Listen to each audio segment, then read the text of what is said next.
कभी लगे आपके जीवन में कि मेरे कष्ट का जीवन चल रहा है, कष्ट का, एक बेलपत्र अशोक सुंदरी वाली जगह पर इस डंडी का मुख शिवलिंग की ओर हो, एक बेलपत्र शिवलिंग के ऊपर जिसका डंडी का मुख, अगर ये शिवलिंग है, आप यहाँ बैठे हो तो आपकी साइड डंडी का मुख नहीं होना चाहिए, डंडी का मुख विपरीत दिशा में, आपसे पीछे। लड़का और लड़की का विवाह नहीं हो रहा, 30 साल हो गए, 32 साल हो गए, 34 साल हो गए, लड़का लड़की का विवाह ही नहीं हो रहा। बहुत टेंशन है माता पिता। कोई मंगली है, कोई मांगलिक है। हथेली पर आटे का दीप लगाइए, घी भर लीजिए और 4 बत्ती उसमें अलग अलग रख लीजिए।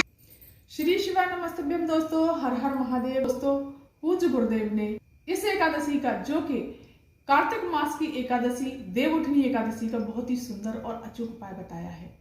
जब आपको लगे, पूज्य गुरुदेव कहते हैं कि जब आपको लगे कि हमारा जीवन बहुत ही कष्ट से गुजर रहा है, बहुत ही दुखों से गुजर रहा है, बहुत दुख आ रहे हैं, पूज्य गुरुदेव कहते हैं कि धन से जुड़ी हुई समस्या हो या कोई अन्य समस्या हो, दुख पे दुख आते जा रहे हैं और वो दुख समाप्त ही नहीं हो रहे, एक के बाद एक दुख पड़ता ही जा रहा है, तो इसके लिए एकादशी का बहुत ही सुंदर उपाय बताया है, जो कि मैं आपको करके बताती हूँ किस तरह से करना है। अगर दोस्तों गुरुदेव व्यासपीठ से बताते हैं, बहुत सी माता बहनों को समझ में नहीं आ पाता, तो इसलिए मैं आपको करके बताती हूँ किस प्रकार से करना है और कैसे करना है। बहुत सी माता बहनें गलती कर जाती हैं और उनके समझ में नहीं आ पाता। तो चलिए जानते हैं देवउठनी एकादशी पर, जो कि साल की सबसे बड़ी एकादशी है, इस पर आप ये उपाय कैसे करेंगे और किस प्रकार से करेंगे, और आपको जरूर ही जरूर करना चाहिए, जिससे कि आपके दुख तकलीफ सब संकट दूर हो सके। चलिए जानते हैं। तो आपको सबसे पहले आपको एक जल का लोटा ले लेना है, उसमें जल भरना है आपको अपने घर से, तांबे का कलश ले लीजिए और दोस्तों इसमें थोड़ा सा गंगा जल जरूर डालिए। मैं जब भी मंदिर जाती हूँ गंगा जल थोड़ा सा डाल लीजिए करो, कोई दिक्कत नहीं है। थोड़ा सा इसमें मीठा भी डाल सकते हैं, थोड़ा मीठा डाल लीजिए, डाल सकते हैं क्या, डाल लीजिए।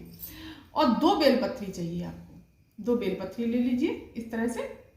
लेकिन दोस्तों एक बात ध्यान रखना, बेलपत्री कटी फटी नहीं होनी चाहिए, एकदम साफ सुथरी बेलपत्री होनी चाहिए इस तरह से। तो एक दीपक ले लेना है, मीठा ले लेना है, चंदन ले लेना है, थोड़े चावल तो वैसे चढ़ा सकते हैं। पूज्य गुरुदेव ने अपनी कथा में एक बार बताया है कि चावल आप खा नहीं रहे, लेकिन पूजा में आप उपयोग कर सकते हैं। लेकिन आप फिर भी नहीं करना चाहते और इत्र ले लीजिए, भगवान को, भोले बाबा को इत्र बहुत पसंद है। चंदन ले लेना है आपको, सफेद चंदन ले लिया है मैंने, प्लेट में पहले से निकाला हुआ है। थोड़ा सा पीला चंदन निकाला हुआ है दोस्तों, ये लाल चंदन है, इसको मुझे नहीं लेना है। इस तरह से आपको इसको लेकर के आपको सीधे पहुंच जाना है देवादिदेव महादेव के मंदिर में। वहां पर पहुंच करके आपको सबसे पहले क्या करना है, थोड़ा सा जल समर्पित करना है। सबसे पहले उत्तर दिशा की तरफ मुख करके खड़े हो जाना है। पूज्य गुरुदेव हमेशा बताते हैं कि कभी भी कोई भी आपकी विशेष मनोकामना हो तो आपको हमेशा उत्तर दिशा की तरफ मुख करके ही खड़ा होना चाहिए, तो आपकी भोलेनाथ कोई भी इच्छा हो वो जल्द से जल्द पूरी करते हैं। तो इस तरह से आपको खड़े हो जाना है सबसे पहले। और पहले देखिए मैं बता देती हूँ, ये गणेश जी का स्थान है, ये कार्तिकेय जी का स्थान है, ये है माता अशोक सुंदरी का स्थान, जो उठी भाग होता है माता अशोक सुंदरी का स्थान है। ये है माता रानी का हस्तकमल, जो कटी भाग है, जिस पर शिवलिंग विराजमान है, और ये तो है मेरे बाबा।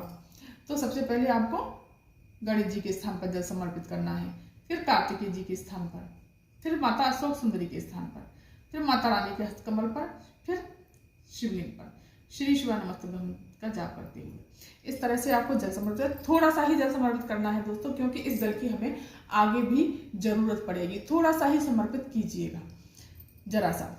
फिर इसके पश्चात आपको क्या करना है, थोड़ा इत्र, मेरे बाबा को इत्र बहुत पसंद है, तो आपको इत्र लगा देना है। ये भी ऑप्शनल है दोस्तों, आप लगाना चाहते हो तो लगा लो, नहीं तो कोई दिक्कत नहीं है, मैं तो बता रही हूँ। और नहीं तो चंदन और इनसे ही आपका चल जाएगा, कोई दिक्कत नहीं है। तो इस प्रकार से आपको इत्र लगा देना है, थोड़ा थोड़ा मल दीजिए बाबा को, इत्र लगाकर लगा देना है। 3 उंगलियों पर चंदन लगा देना है, आप उस 3 उंगलियों से त्रिपुंड बनाना है शिवलिंग पर, श्री शिवाय नमस्तुभ्यम मंत्र का जाप करते हुए त्रिपुंड बना दीजिए। गणेश जी के स्थान पर चंदन लगा दीजिए, कार्तिकेय जी के स्थान पर, माता अशोक सुंदरी के स्थान पर, माता रानी के हस्तकमल पर। इस प्रकार से कर दीजिए। थोड़ा सा मिष्ठान चढ़ा दीजिए इस प्रकार से। इस तरह से आपको मीठा समर्पित कर देना है। आप ये तो जानते ही हैं कि हमें किस प्रकार से पूजा करनी होती है, लेकिन एक बात और बता दूं दोस्तों कि श्रद्धा भाव से ही पूजा पाठ करिएगा। कोई भी उपाय श्रद्धा भाव से करिएगा, उन पर पूर्ण विश्वास करके करिएगा, तभी इसका फल प्राप्त होता है, अन्यथा नहीं होता। बहुत सी माताएं बहनें कहती हैं कि हमारा नहीं हुआ, हमने, तो आपको पूरा विश्वास, पूरा समर्पण कर देना है कि आपको ही करना है। मुझे नहीं पता, जो भी है आपको ही करना है। मेरे दुखों को दूर आप ही कर सकते हैं। तो इस प्रकार से आप कर देंगे। तिल समर्पित करना चाहे तिल समर्पित कर दीजिए। फिर आपको एक दीपक जला लेना है, प्रज्वलित कर लेना है। इस प्रकार से दीपक प्रज्वलित करने के पश्चात आप जो बेलपत्री लेकर के गए हैं, इस बेलपत्री को आपको क्या करना है, इस तरह से पकड़ लीजिए। थोड़ा सा चंदन बीच वाली पत्ती पर लगा दीजिए। पूज्य गुरुदेव कहते हैं कि कभी भी बेलपत्री को खाली नहीं चढ़ाया जाता, चाहे एक चावल का दाना ही क्यों न रखो। तो इसलिए मैंने चंदन ले लिया है। चंदन में हमेशा चंदन ही लगाती हूँ। पूज्य गुरुदेव कहते हैं चंदन लगा लीजिए। और ये बीच वाले ये जो पत्ती का स्थान होता है छोटा सा, यहाँ से पकड़कर हमेशा बेलपत्री चढ़ाई जाती है। तो आपको यहाँ से पकड़कर बेलपत्री को पूज्य गुरुदेव कहते हैं कि डंडी, ये अशोक सुंदरी वाले स्थान पर चढ़ाना है। अशोक सुंदरी वाले स्थान पर आपको इसको समर्पित करना है। ये है अशोक सुंदरी माता का स्थान। और डंडी का मुख, आपको बेलपत्री की डंडी का मुख रखना है शिवलिंग की तरफ। पूज्य गुरुदेव ने ये बताया है कि डंडी का मुख शिवलिंग की तरफ रखना है। ये ध्यान रखना है दोस्तों, अशोक सुंदरी वाले स्थान पर चढ़ाना है और डंडी का मुख शिवलिंग की तरफ रखना है, पत्ती का मुख जलाधारी की तरफ। फिर इसमें भी आप चंदन लगा लीजिए। चंदन लगाने के पश्चात इसका क्या करना है, इसका डंडी का मुख जलाधारी की तरफ, पत्ती का मुख अपनी तरफ, और यहाँ पकड़ करके इसको अपनी मनोकामना बोलते हुए, बहुत दुख जा रहे हैं, कष्ट जा रहे हैं, इस प्रकार से समर्पित कर देना है।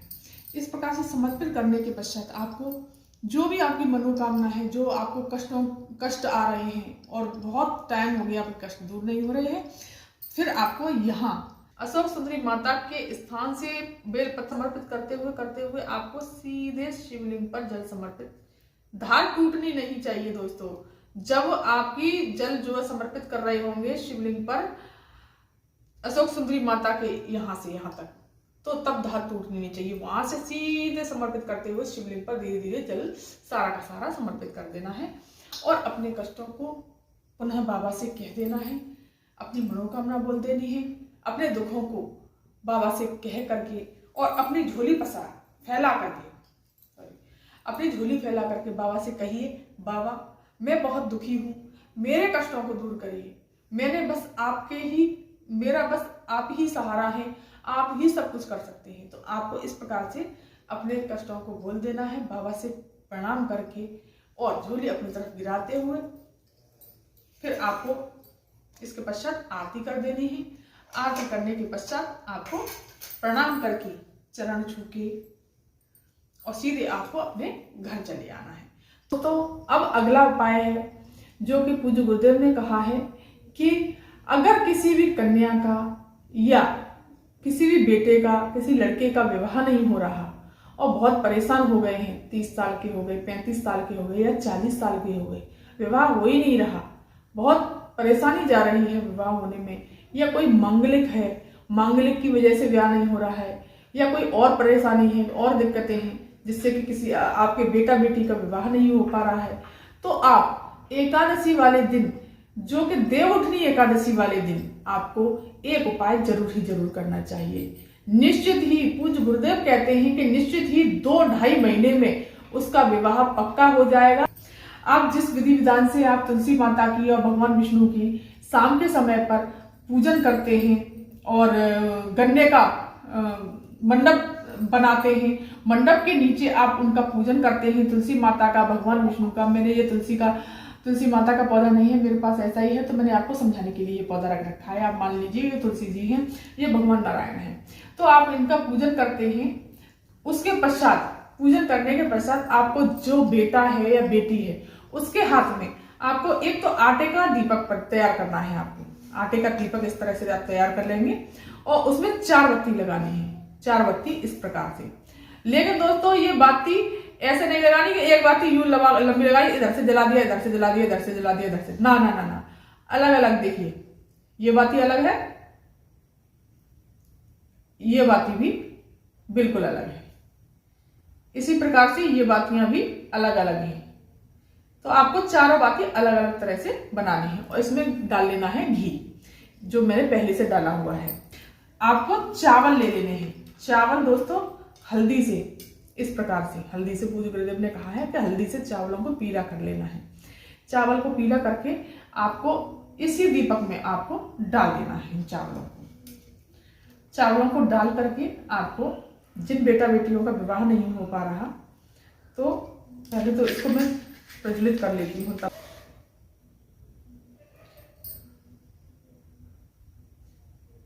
प्रज्वलित करने के पश्चात जिन बेटा बेटी का विवाह नहीं हो पा रहा, उसके हाथ में, उनके हाथ में इसको आप सीधे हाथ में रख दीजिए। सीधे हाथ में रख करके और इस प्रकार से जो मंडप आपने बनाया हुआ है गन्ने का, उसके नीचे भगवान विष्णु और तुलसा मैया बैठी हुई हैं, पूजन किया है आपने, वहीं पर जाकर के जो बेटा बेटी अपने हाथ पर रख करके भगवान विष्णु से, माता लक्ष्मी से प्रार्थना करते हैं, अपने विवाह के बारे में बोल करके, वो दीपक वहीं प्रणाम करके आपको इस दीपक को उनके हाथ से ही रखवाना है दोस्तों, ना कि अपने हाथ से ही रख लेना। जो कवारे बच्चे हैं जिनका विवाह नहीं हो रहा, उनके हाथ से ही करवाना है ये उपाय। आपको यहाँ पर उसी मंडप के नीचे इसको रखवा देना है उन बेटा बेटियों के हाथ में।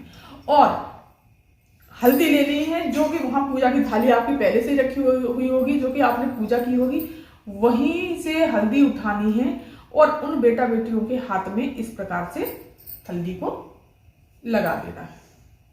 इस प्रकार से थोड़ी थोड़ी हल्दी इस प्रकार से लगा दीजिए। मात्र 2-2.5 महीने में उनका विवाह पक्का हो जाएगा, तय हो जाएगा। हो सकता है 3 महीने में उनका विवाह हो जाए।